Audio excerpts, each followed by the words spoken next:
Bonjour, docteur Basile. Pourriez-vous me présenter le cas en format SAP, s'il vous plaît? Oui, donc j'ai vu Madame A, c'est une femme de 33 ans qui se présente avec une dysurie puis une augmentation de sa fréquence urinaire. C'est une mère au foyer qui a deux enfants. Elle est connue pour de l'eczéma puis elle fait parfois des migraines. Son seul médicament est un stérilet hormonal puis elle ne prend pas de médicaments par voie orale. Ces symptômes ont commencé il y a 3 à 4 jours. Avec sa miction, elle a des brûlements, puis elle a une augmentation urinaire. Elle fait pipi à peu près 3 à 4 fois toutes les heures. Elle a également un inconfort léger au niveau de la région pelvienne et elle a eu un épisode d'hématurie hier seulement. Elle n'a pas de fièvre, pas de frissons, pas de douleur abdominale, pas de douleur au niveau des flancs, puis pas de nausées ni de vomissements. Elle a un copain qu'elle connaît depuis 3 ans, mais ils n'ont pas nécessairement une relation stable. Euh, Elle a aussi pas de menstruation depuis les derniers 7 mois. Son stérilet a été inséré après la naissance de son dernier enfant il y a 15 mois. Elle aurait aussi pris à peu près 50 livres durant ces derniers 15 mois. Et elle a aussi une historique familiale positive pour le diabète type 2. Elle aurait eu la chlamydia dans sa vingtaine, puis son dernier dépistage d'ITSS date de 2 ans qui était négatif. En termes d'habitude de vie, elle mange du fast-food assez régulièrement, mais elle ne fume pas de cigarettes. À l'examen physique, elle avait un bon état général. Elle était affébrile avec une température de 36,7 oralement. Ses signes vitaux autrement étaient normaux. L'examen abdominal révélait une douleur suprapubienne légère, puis aucune douleur au niveau des angles costo-vertébrales, bilatéralement. L'examen gynécologique ne démontrait aucune lésion. L'examen au spéculum était normal, puis un examen au toucher bimanuel a révélé aucune sensibilité au niveau de la mobilisation de son col utérin.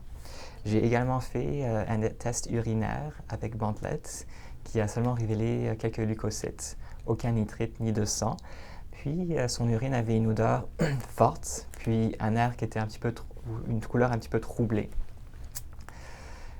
Pour mon diagnostic différentiel, je considère fortement une infection urinaire, également une urétrite secondaire à une infection transmise sexuellement.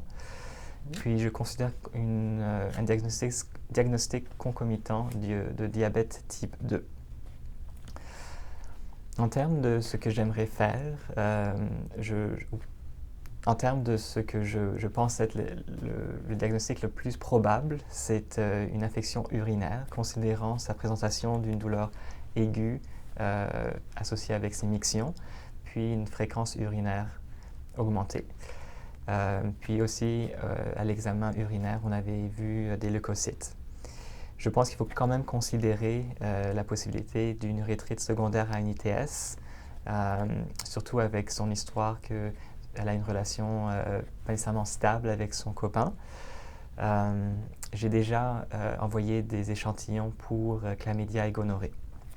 Il faut aussi considérer le diagnostic concomitant de diabète type 2. Je n'ai pas passé énormément de temps à explorer ce sujet aujourd'hui, mais je pense que j'aimerais la faire revenir pour en discuter en plus de détails. Ce que j'aimerais faire aussi aujourd'hui, c'est envoyer la culture d'urine pour confirmer le diagnostic, la commencer sur antibiotiques pour l'infection urinaire. Comme j'ai déjà mentionné, j'ai envoyé des échantillons pour la chlamydia gonorrhée. Je vais la rappeler s'il y aurait un changement au niveau du plan. Puis comme j'ai aussi mentionné, j'aimerais la faire revenir pour discuter en plus de détails du diabète type 2, puis d'adresser les habitudes de vie. La seule chose que je me pose comme question, c'est est-ce que ça se peut que l'on ait une infection urinaire avec seulement des leucocytes qui apparaissent sur la bandelette urinaire? Dans ma tête, j'aurais pensé qu'il fallait aussi des nitrites. Donc, je pense qu'aujourd'hui, je vais essayer de lire sur ce sujet. C'est quoi l'incidence d'avoir des infections urinaires quand il y a seulement des leucocytes positifs sur la bandelette urinaire?